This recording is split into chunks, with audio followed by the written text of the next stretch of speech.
High বন্ধুরা, তোমরা সকলে কেমন আছো? আশা করি অনেক অনেক ভালো আছো, সুস্থ আছো। আর অনেক অনেক ভালোবাসা রইলো তোমাদের জন্য। তোমরা সুস্থ থেকো, আর তোমাদের ভালোবাসায় আমরাও অনেক ভালো আছি। তো সকাল সকাল কাজে লেগে পড়েছি। তো কালকে তো আমি বাড়ি থেকে চলে এসেছি কাকার শ্রাদ্ধের অনুষ্ঠানে যে আমি গিয়েছিলাম। তো এর জন্য আজকে কাছাকাছিটা বেশি। তো তোমাদের কে অনেক অনেক ভালোবাসা, অনেক অনেক প্রণাম। বড়দের অনেক অনেক প্রণাম, ছোটদের অনেক অনেক ভালোবাসা।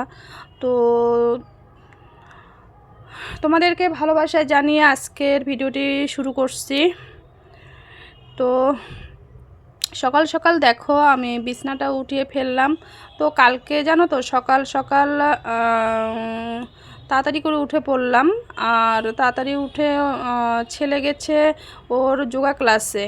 তো ভাবছি ও যেতেই পারবে না, কারণ ও না কালকে বাড়ি থেকে আসার পরে এতটা অসুস্থ হয়ে পড়েছে, বমি বমি লাগছে, পেট ব্যথা করছে, এসব জানো তো। আর পেট ব্যথাটা ওর 1 মাস থেকেই হচ্ছে। মানে সকালে টিউশনে যাওয়ার আগে হয় বা স্কুলে রেডি হচ্ছে, এদিকে পেট ব্যথা করছে। তো সেটা বাহানা বলতেও না, কারণ ও হচ্ছে স্কুলে যেতে খুবই মানে এনার্জি, পড়াশোনার এনার্জি না হলেও কি হবে, স্কুলে যাওয়ার খুব এনার্জি। তো ও সময়গুলোতে ওর পেট ব্যথা করে। তারপর এদিকে বিকেলবেলাও পেট ব্যথা করছে, কালকে ওখান থেকে আসার পরেও পেট ব্যথা বলছে। তো আমার কেন যেন ভালোই লাগছে না, ও খুবই অস্থির হয়ে গেছে। তখন আমি পাশে এখানে ফার্মেসি থেকে ওষুধ নিয়ে আসলাম। তো তারপর ওষুধ খেয়ে ঘুমিয়ে পড়েছে। তো স্যার আসছে ওকে পড়াতে, স্যার ও কিন্তু ভালো করে পড়তেই পারেনি। তো অল্প অল্প পড়েছে। তো দেখো আমার বিছানাটা গোছানো হয়ে গেছে। আর একটা এর আগে কাঁথা বিছানো ছিল। তো বেডশিটটা তোমাদের বলেছিলাম না যে বেডশিটটা আমার ছিঁড়েই গেছে, মানে ছিঁড়েই যাচ্ছে, এতটা পাতলা হয়ে গেছে জানো তো। এর জন্য আমি একটা কাঁথা পেতেছিলাম। তো কাঁথাটাও ময়লা হয়ে গেছে, নোংরা হয়ে গেছে, এর জন্য উঠিয়েছি। আর এখন এই বেডশিটটাই পেতেছি, কি করা যাবে, কিচ্ছু করার নেই। তো বিছানাটা একটু ঝিকঝিকে করে রাখলাম। তো ভালো লাগে বলো বিছানাটা এইভাবে, মানে সকাল সকাল বিছানাটা এইভাবে গুছিয়ে রাখলে না খুব মনটা ফ্রেশ লাগে, ভালো লাগে। তো তাড়াতাড়ি করে অর্ঘ্য তো এখন বাড়িতে নাই, তো ও এর জন্য আমি তাড়াতাড়ি করে কাজ করছি। আর আজকে শনিবার তাড়াতাড়ি করে একটু রান্না করে দেব। তো আর আজকে অনেক ধোয়া কাচা আছে, কারণ আমি বাইরে গেলে না, বাপের বাড়ি বলো যেখানেই বলো, আর মানে সব কিছু ধুয়ে ফেলি, মানে ব্যাগ সহ সব কিছু ধুয়ে ফেলি, আমি আর পারি না। তো এদিকে দেখো অর্ঘ্য যোগাসন থেকে এসে বাপ মেঝেতে শুয়ে পড়েছে, কি মানে কি আমার সঙ্গে অবস্থা! ঢঙ্গি দেখাচ্ছে দেখো দেখো, দেখো। মানে এরকম মজা করে।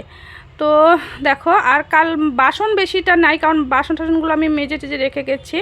আর বাসন হচ্ছে স্যার আসছে সন্ধ্যাবেলা কালকে, চা করেছিলাম। আর আমি একটু মুড়ি খেয়েছিলাম, অর্ঘ্য তো খাইনি, সন্ধ্যাবেলা একটু একটু খেয়েছে, আর রাত্রে কিছুই খাইনি। তারপর আজকে সকালবেলা অর্ঘ্য খেয়েছে, তো আমি তো এখনও চা খাইনি। তো এগুলোই বাসন, আজকে টুকিটাকি বাসনগুলোই আছে বাড়িতে এগুলোই। তো ওগুলো একটু ধুয়ে নেব। আর কাছাকাছিটাই আজকে বেশি আছে। আর ঘর তো নোংরা হয়েই জানো, কারণ একটা ঘরের মধ্যেই সব কিছু, থাকা বসা খাওয়া রান্না করা, সব জিনিসপত্র রাখা, বা স্যার আসে, সব কিছুই বাচ্চা নিয়ে সব কিছু এই একটা রুমের মধ্যেই, ছোট্ট একটা রুমের মধ্যেই। তো এর জন্যই তো অনেক অনেক এলোমেলো হয় গো, অনেক। তোমাদের তো শুধু গোছানোটাই দেখাই, কিন্তু অনেক এলোমেলো হয়। তো আর এদিকে দেখো আমি কাপড়গুলো কেচে নিচ্ছি। তো কাপড় কেচে নিচ্ছি। তো অর্ঘ্য আসার আগে আগে আমার কাজগুলো বেশিরভাগই সেরে নিতে হবে। তো কেন যেন এইভাবে কাজ করে থাকলেও ভালো লাগে না। আর জানো তো সকালবেলা করে কেন জানি শরীরটা, মানে বিছানা থেকে যখন নামবো কেন যেন শরীরটা এতটা অসুস্থ অসুস্থ হয়, কে যেন। তো জোর করে তো উঠতেই হবে, করার কিছু নেই। তো দেখো আমার কাপড় কাচা হয়ে গেছে, সব কাপড় মেলে দিয়েছি। আর এদিকে আমি বাসন কয়টা ধুয়ে নেই, কারণ বড় বড় বাসন আজকে নেই, বড় বড় বাসন নেই। তো অনেক দিন থেকে ভাবছি ব্লিচিং পাউডার এনে না এখানে কলের পাটটাতে দেবো, কিন্তু মনেই থাকে না জানো তো। তো কি করব বলো, একটা মায়ের কাছে তো এইসব অনেক বেশি চাপ বলো। তো কি করব, বাচ্চা নিয়ে এভাবেই চলতে হবে, এভাবেই লড়াইয়ে জীবনটা গেল। তো আর কি করব। তো এগুলো প্রত্যেকটা সংসারের জিনিস টুকিটাকি, মানে প্রত্যেকটা মানে রক্তে আমার মনে হয় লেগে আছে। এতটা কষ্ট করে সংসার গুটিয়েছি, এতটুকুনি সংসার গুটিয়েছি। তো আর আমরা তো ভাড়া বাড়িতে থাকি, তোমরা তো জানোই। তো ভাড়া বাড়িতে থাকলে এই যে দেখো জল নিয়ে না বাসন ধোয়া, কাপড় একটু কাচলে কিন্তু খুবই একটু জলের প্রবলেম হয়।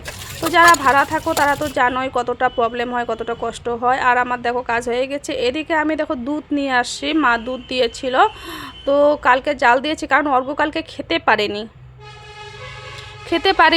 আর কারণ ওর যেহেতু পেটের প্রবলেম ছিল এর জন্য দেইনি, গরম করে রেখেছি। আর দেখো দই দিয়েছে, দইগুলো কত সুন্দর হয়েছে। দই দেখলে অর্ঘ্য আর দুধ খেতে চায় না, অর্ঘ্য দুধ খুবই পছন্দ করে। আর দিদা দিয়েছে, নাতি খাবে, দই খাবে, দুধ খাবে, কত মানে দিদা খুশি।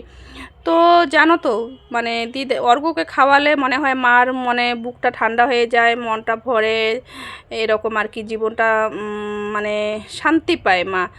তো এই যে বলতেছে কত সুন্দর লাগছে দই। তো ও বলেছে যে ও আজকে মানে দইটাই খেয়ে যাবে, দই দিয়ে চিড়ে মুড়ি এসব খেয়ে স্কুলে যাবে, যেহেতু আজকে শনিবার ও তাড়াতাড়ি চলে আসবে, দুপুরবেলা খেতে পারবে বাড়িতে তাড়াতাড়ি। তো তাই ও এটাই আজকে খেয়ে যাবে, নাহলে তো দইগুলো আবার টক হয়ে যাবে বেশি থাকলে। তো আমরা যে বাড়িতে গেছিলাম এর জন্য মা দই পেতেছিল যে আমরা যেন নিয়ে আসতে পারি।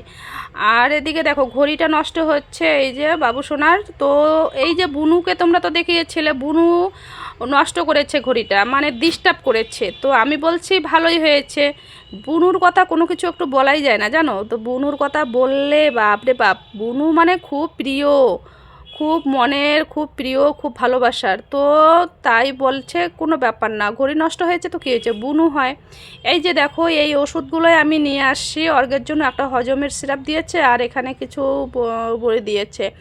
তো এই ওষুধগুলো নিয়ে আসছি। তো আজকে না আমাকে আবার একটু ওষুধ নিতে বলছে, একটা ওষুধ বাকি ছিল। তো যাই হোক আমি গিয়ে নিয়ে আসি নাই, কারণ পয়সা ছিল না, তাই আর নিয়ে আসি নাই। আর বাসন টাসনগুলো যে ধুয়ে নিয়ে আসলাম তাই আমি এখানে গুছিয়ে রাখলাম। আর এই ঘরে না ভালো করে মানে আমি ক্যামেরাটা করতে পারি না জানো, এই দিকে কাচের জানালা দিয়ে আলো, ওই দিকে কাচের জানালা দিয়ে আলো, ঘরটার মধ্যে এত আলো আসে। তো আমি বাসনগুলো এখন গুছিয়ে রাখি, তারপরে আর অর্ঘ্য তো চলে গেছে, আমিও বেরোবো। তো আমি কোনো কিছু কিন্তু খাইনি, চা খাইনি, কারণ আমি সব কিছু সেরে তারপরেই চাটা খাবো শান্তি মতো, এটাই ভেবেছিলাম। তাই আমি চা করছি, আর চা আমি খাবো অনেক দিন পর। চা তো আমি আজকে খাবোই বন্ধুরা। তো কেন বলো তো, আমি অনেক দিন পরে চা খাবো, কারণ বাড়ি থেকে দুধ নিয়ে আসছি না, চা তো একটু খাবো বলো, অনেক দিনের থেকে চা খাই না। তো আমি দেখো চা নিয়ে বসেছি আর চা খাচ্ছি। তো আজকের ভিডিওটা এই পর্যন্তই বন্ধুরা, সবাই আর আমার ভিডিও যদি ভালো লেগে থাকে অবশ্যই একটু লাইক কমেন্ট শেয়ার করো, চ্যানেলটা সাবস্ক্রাইব করে দাও। টাটা বাই বাই, আবার দেখা